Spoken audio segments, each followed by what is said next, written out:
Online বা e-commerce business শুরু করতে হলে আপনাকে ৩টি বিষয় অবশ্যই জানতে হবে। প্রথমত, একজন অনলাইন বা ই-কমার্স উদ্যোক্তার জন্য প্রথম এবং প্রধান শর্ত হলো মার্কেটিং শেখা। বিজনেস শুরু করার আগে অবশ্যই আপনাকে মার্কেটিং শিখতে হবে, মার্কেটিং স্ট্র্যাটেজি জানতে হবে। অনলাইনে প্রোডাক্ট সেল করার জন্য সবচেয়ে বড় প্ল্যাটফর্ম হলো ফেসবুক। তাছাড়াও রয়েছে গুগল, ইনস্টাগ্রাম, ইউটিউব ও পিন্টারেস্ট সহ আরও অন্যান্য প্ল্যাটফর্ম। আর এই প্ল্যাটফর্মগুলোতে সেল করতে হলে আপনাকে জানতে হবে অ্যাডভান্স মার্কেটিং স্ট্র্যাটেজি। যার যত মার্কেটিং স্ট্র্যাটেজি নলেজ স্ট্রং থাকে তার তত বেশি বিজনেস গ্রো হওয়ার সম্ভাবনা থাকে। দ্বিতীয়ত, অনলাইন বা ই-কমার্স ব্যবসার ক্ষেত্রে সবার জন্য যেটা ম্যান্ডেটরি সেটা হচ্ছে একটি সুপারফাস্ট আকর্ষণীয় ডিজাইনের ওয়েবসাইট। একটি ওয়েবসাইট ছাড়া আপনি আপনার কাস্টমারকে রিপিট কাস্টমারে পরিণত করতে পারবেন না, কিংবা রিটার্গেটিং করেও সেল বাড়াতে পারবেন না। কিন্তু এই ওয়েবসাইট নিচ্ছেন কাদের থেকে? তারা ই-কমার্স বিজনেসের সাথে জড়িত কিনা, তারা ই-কমার্স বিজনেসের সকল প্রকার সলিউশন দিয়ে থাকে কিনা।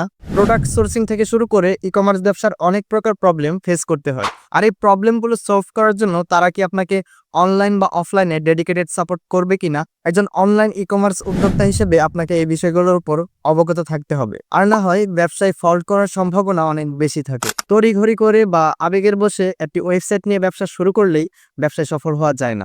অনলাইন বা ই-কমার্স ব্যবসার জন্য ডেডিকেটেড সাপোর্টই হলো বিজনেস গ্রো করার অন্যতম প্রধান উপায়। তৃতীয়ত, অনলাইন বা ই-কমার্স ব্যবসায়ীদের জন্য আরেকটি বড় চ্যালেঞ্জ বা সমস্যা হলো প্রোডাক্ট সোর্সিং করা।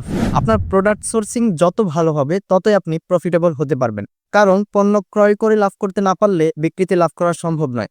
সুতরাং যাদের থেকে সহজে প্রোডাক্ট সোর্সিং করতে পারবেন তাদের সাথে ব্যবসা শুরু করুন। সবশেষে একটা কথাই বলবো, ই-কমার্স বা অনলাইন ব্যবসার জন্য ডেডিকেটেড সাপোর্টই হলো প্রধান এবং অন্যতম দিক। তাই বিজনেস শুরু করার আগে এই সমস্ত বিষয়গুলো জেনে শুনে এবং বুঝে তারপর সিদ্ধান্ত নিন। আগে মার্কেটিং শিখুন, তারপর বিজনেস শুরু করুন।